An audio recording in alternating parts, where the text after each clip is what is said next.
friends, I'm Professor Ankita and I am an IPCC professor. My subjects are taxation and costing. I would like to congratulate all of the students who have cleared their exams which were held in May 2007, जिसका result कल ही आया है. And welcome to CA final. और मेहनत करो and I'm sure आप first attempt में CA final definitely clear कर पाओगे. ये lecture, ये आज का video है, ये आपके लिए नहीं है, आप you can skip it. This video is for the ones who couldn't make it through for this attempt. आज हम बात करेंगे उन स्टूडेंट्स की जो अनफॉर्चुनेटली उनके एग्जाम्स नहीं क्लियर कर पाए हैं. ऑल्सो फॉर दो स्टूडेंट्स जिनकी एग्जाम नवंबर में है, नवंबर 2017 में है. सबसे पहले मैं आपको ये बताना चाहती हूँ कि प्लीज जो लोग क्लियर नहीं हो पाए हैं, do not lose hopes. Definitely सबको बुरा लगा रहेगा रिजल्ट देके. You were expecting to clear, your friends must have cleared और आप नहीं हो पाए. पर do not get disheartened because every failure should be a lesson for you. आपका फेलियर को पीछे मुड़ के देखिए और देखिए आपने कहाँ कहाँ गलतियां की. Where did you do mistakes, उसको पीछे जाके करेक्ट करो and I am very sure you will get through it. Disheartened नहीं होना है. We have to take this as a challenge. इसको भी पॉजिटिव लेना एंड देखना कि your mom and dad are still waiting for you.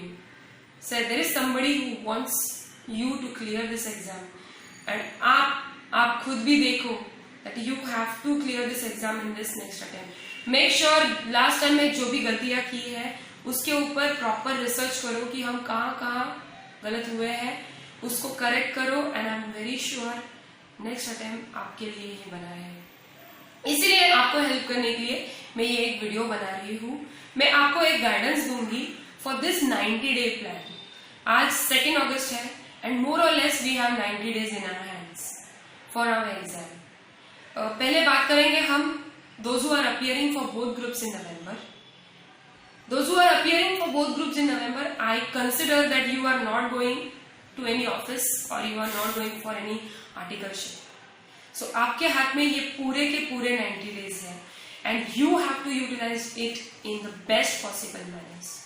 आज 2 अगस्त है. Let's think about starting your studies from today itself. Do not waste even one day because वो one day भी आपके लिए बहुत यूजफुल होने वाला है. लेट्स से 30 डेज के आपके पास 3 महीने पड़े हुए हैं एंड आपका एक मोटिव होना चाहिए कि फर्स्ट 2 मंथ्स में हमें first and second reading complete करनी है. वो कैसे करेंगे? फॉर प्रैक्टिकल सब्जेक्ट्स सबसे पहले we will consider we have 8 subjects not 7 subjects. कैसे ma'am? Accounts 1, law, audit, costing and FM को मैं अलग पकड़ती हूँ बिकॉज भले ही it is there for 100 marks, 50 marks, but उसके लिए मेहनत बाकी सब्जेक्ट जितनी ही लग जाती है.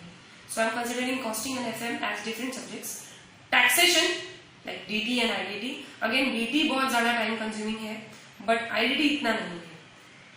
ये हो गया अपना ग्रुप 1. ग्रुप 2 के अंदर accounts 2, ITSM and audit. Last is audit. Okay, so ऐसे करके हम 8 सब्जेक्ट्स पकड़े जाते हैं. उसमें से प्रैक्टिकल सब्जेक्ट्स होंगे accounts 1, accounts 2, costing and FM, right, and partly taxation also. Okay, अब इन 5 सब्जेक्ट को हमें कैसे करना है याद रखना. You have to always take 2 subjects while studying. One should be practical and another should be theory. So out of our 8 subjects, we can say 4 subjects are complete practical, 3 subjects are complete theory, and taxation is little theory and little practical. Okay? So let's ऐसे बोलना है कि आपको you have to study every day 9 hours a day. आपको 9 hours a day पढ़ना ही पड़ेगा and that too from now. ऐसे मत सोचना कि मैं अभी कम पढ़ूंगा बाद में 12 घंटे पढ़ूंगा. आज से ही you have to study for 9 hours a day. Okay? Out of those 9 hours आपको 6 hours देने हैं प्रैक्टिकल सब्जेक्ट्स को because we have to solve, we have to write down, इसलिए हमको टाइम लगता है। एंड 3 आवर्स हमको रखने हैं थियरी सब्जेक्ट के लिए। Understood? Right it down. For practical subjects 6 hours a day and for theory subjects 3 hours a day। Understood? Now जब भी आप सब्जेक्ट चूज करते हो, कभी भी ग्रुप 1 का ग्रुप 2 के साथ नहीं करना है, ग्रुप 1 का ग्रुप 1 के ही सब्जेक्ट के साथ करना है। फॉर एग्जाम्पल, अगर आप अकाउंट्स 1 ले रहे हो, club it with law, not with audit. अगर आप अकाउंट्स 2 कर रहे हो तो club it with audit, because ऐसी तैयारी रखनी है कि at the end of second month, because of some problems, हम कोई सब्जेक्ट्स को हाथ ही नहीं लगा पाए। उस मोमेंट में you have to be sure कि एटलीस्ट आप 1 ग्रुप क्लियर हो, मतलब एटलीस्ट 1 ग्रुप के ही सब्जेक्ट्स पढ़ रहे हो, सो दैट कंटिन्यूएशन में आप बाकी सब्जेक्ट्स फर्स्ट ग्रुप के क्लियर कर पाओगे। एंड फर्स्ट ग्रुप अगर आपका तैयार हो गया तो आप इजीली सेकेंड ग्रुप को डिलीट करके फर्स्ट ग्रुप को प्रॉपरली पढ़ के एग्जाम क्लियर कर सकते हो। अब अगर आप फर्स्ट ग्रुप क्लियर करते हो तो डेफिनेटली आप आपकी आर्टिकलशिप चालू कर सकते हो and then you can give your group 2, right? So you have to be smart enough to choose subjects. Let's say अगर हम अकाउंट्स 1 कर रहे हैं तो अकाउंट्स 1 के साथ you can club law, right? Because law and accounts 1 belongs to group 1। उसके बाद आता है taxation and costing FM. So अगर आप कॉस्टिंग कर रहे हो तो आप उसके साथ टैक्स को कर सकते हो, डायरेक्ट टैक्स को कर सकते हो। अगर आप एफएम कर रहे हो उसके साथ आप इनडायरेक्ट टैक्स को कर सकते हो। Okay, fine. Now let's say अगर आज 2 अगस्त है, फ्रॉम 2 अगस्त याद रखना है मेरे स्केड्यूल के हिसाब से आप 15 डेज के अंदर एक सब्जेक्ट कवर कर रहे हो, एक प्रैक्टिकल सब्जेक्ट कवर कर रहे हो, मतलब 6 hours a day करके आप प्रैक्टिकल सब्जेक्ट कवर कर रहे हो and side by side 3 hours a day करके आप एक थियोरी सब्जेक्ट भी कवर कर रहे हो। सो उसके हिसाब से starting from today 2 August we can say 15 अगस्त तक आपको एक प्रैक्टिकल और एक थियोरी सब्जेक्ट कवर करना है। Let's say accounts 1 and law. Okay, इसका आपको फर्स्ट रीडिंग कवर करना है।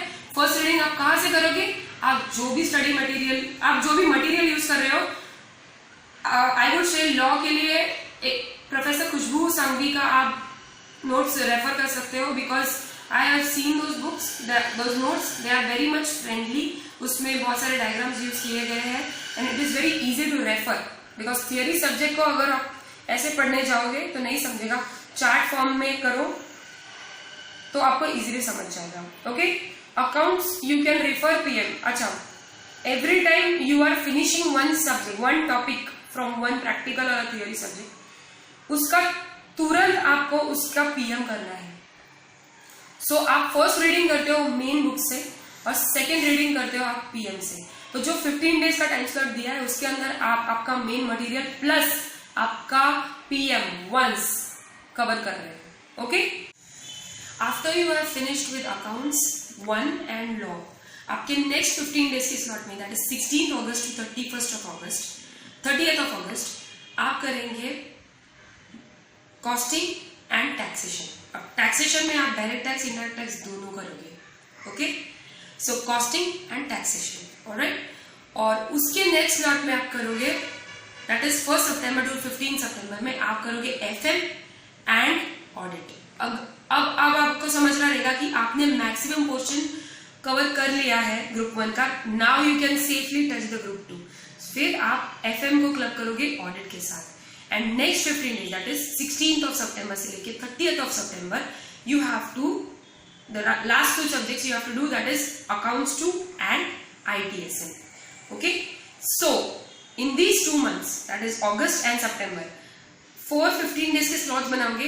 एक 15 डेज में एक प्रैक्टिकल और एक थियोरी सब्जेक्ट करके आपका एक बार मेन बुक प्लस एक बार पीएम से हो जाना चाहिए। एंड में बचता है लास्ट मंथ। मैम अगर हमारा 2 रीडिंग ऑलरेडी हो गया तो हम लास्ट मंथ में क्या करेंगे? आप करेंगे थर्ड रीडिंग। अब मैं आपको एक रूल बताऊंगी for practical subjects and for theory subjects. Whenever you are doing practical subjects, याद रखना, फॉर एग्जाम्पल अगर आप कोई सम करते हो तो जब भी आपको कोई नया सम आ रहा है जिसमें कोई नए एडिशन हुए या कोई नया एडजस्टमेंट है जो आपने पहले नहीं पढ़ा था, apart from the basic sum, हर एक सब्जेक्ट कैसे जाता है, हर एक प्रैक्टिकल सब्जेक्ट कैसे जाता है, स्टार्टिंग में बेसिक समझ रहेंगे, उसको तो रिवाइज करने की जरूरत नहीं है, मेन तो जो एडजस्टमेंट्स है वो इंपॉर्टेंट है। तो जो बेसिक है वो तो हमको आता है, तो जो एडिशंस है, make a note of all those additions of every sum in some other book. For example कोई एक नोटबुक बना लो अपना, एंड नेक्स्ट टाइम जब थर्ड रिविजन करोगे, थर्ड रिविजन वहां पे पहले जब भी फॉर एग्जाम्पल अगर आप स्टैंडर्ड कॉस्टिंग का आपने ऐसा करके रखा है, कोई भी एक सम है डिफिकल्ट सम है, उसका एडजस्टमेंट आपने लिख के लिया है, सो थर्ड टाइम आप जब रिवाइज करोगे तब, या तो सेकेंड टाइम आप जब पीएम से करोगे तब सिर्फ उस बुक को आप रेफर करना, वो सारे एडजस्टमेंट्स को एक बार देख लेना, it will be very easy for you to do the third revision और बहुत क्विकली हो जाएगा। Okay, now let's talk about the theory subjects. Theory subjects में मेक श्योर आप कोई भी बुक रेफर कर रहे हो या तो आप मॉड्यूल भी रेफर कर रहे हो, मेक श्योर कि आप एक क्विक नोट्स बनाते हो, एक माइक्रो नोट्स बनाते हो। You can make it beside, for example अगर आप कोई पैराग्राफ पढ़ते हो उसका आपके खुद के लैंग्वेज में एक स्मॉल इंटरप्रिटेशन, वन सेंटेंस। इससे आपका क्या होगा, अगर आप बना रहे हो तो शायद अगर आप वो पैराग्राफ के बाजू में लिखते हो that is also okay, but I would always say कि एक नोटबुक बना लो। सो इससे क्या होगा कि 200 to 300 पेजेस की बड़ी वाली book will get converted into 60-70 pages, और जब वो थर्ड टाइम रिवाइज होगी उसके लिए आपको मैक्सिमम 2 या 3 डेज लगेंगे, पर आपकी पूरी बुक रिवाइज हो जाएगी। ओके, सो ये दो rule for practical and for theory subject. Okay, so अभी लास्ट टाइम हमको 15 डेज लग रहे थे फॉर फिनिशिंग 2 सब्जेक्ट्स। अभी हमको क्या करना है, we have to take only 5 days. So 5 days में आपको 2 सब्जेक्ट कवर करने हैं, एंड मेक श्योर जब भी आप एग्जाम के बहुत पास आ जाओगे आपको तभी लॉ और ऑडिट लेना है, फर्स्ट टाइम में ही लेना है, बिकॉज तभी आप ऑडिट लॉ लेंगे, सो दैट अकाउंट्स की रिवीजन लेटेस्ट हो और पेपर आप देखे आए। ओके, मेक श्योर इन 5 दिनों में you have to solve mock test paper, at least 1 mock test paper of every subject, and बकायदा उसको आप 2 to 5 बैठ के लिखोगे। अभी आपको जो 5 डेज दिया है, सो 2 सब्जेक्ट कवर करने को, उसमें से 2 दिन आप 2 to 5 वो दोनों सब्जेक्ट सॉल्व करेंगे। अगर आपके पास फैसिलिटी है, आप जिस सिटी में रहते हो उस सिटी में इंस्टीट्यूट अगर मॉक टेस्ट पेपर कंडक्ट करती है, प्लीज अटेंड इट। अगर नहीं करती है तो इंस्टीट्यूट के वेबसाइट से सॉफ्ट कॉपी का प्रिंट आउट निकालो, घर पे बैठो या लाइब्रेरी बैठो, but make sure you are writing the paper from 2 to 5 like you are writing in the hall of the exam. इससे आपका कॉन्फिडेंस बूस्ट हो जाएगा। एक बार आप ऑलरेडी लिख चुके होंगे मॉक टेस्ट, सो आपका मेन एग्जाम लिखने का आपका राइटिंग स्पीड भी बढ़ेगा, प्लस आपका कॉन्फिडेंस भी बढ़ेगा। ओके, सो अगर आप इस चीज को प्रॉपरली फॉलो करते हैं, आई एम वेरी श्योर 90% आप क्लियर हो जाओगे। मैम क्यों 100% क्यों नहीं? 10% डिपेंड्स ऑन यू। आप कितनी मेहनत करते हो आप पे डिपेंड है, आप कितने मन से पढ़ाई कर रहे हो आपके ऊपर डिपेंड है। बाकी 90% इस स्केड्यूल पे बिंदास छोड़ दो, आप आराम से इस पे रिलाई कर सकते हो। ओके, अगर आपको कोई और डिटेल चाहिए regarding this the same topic, or if you have any doubts, or if you want any notes regarding taxation and costing for IPCC, you can contact me on the below given number. You can also like our Facebook page, the Erudite Corner, and वहाँ पे हम कुछ ना कुछ upload करते रहते हैं notes, me and my entire team, and I'm sure अगर आप इसको प्रॉपर फॉलो करते हो, you will get through it for the November 17 exams. Alright, बहुत मेहनत करो ये 3 महीने, आई एम श्योर आपको अच्छे फल मिलेंगे। ओके, चक दे फटे, ऑल द बेस्ट, बाय।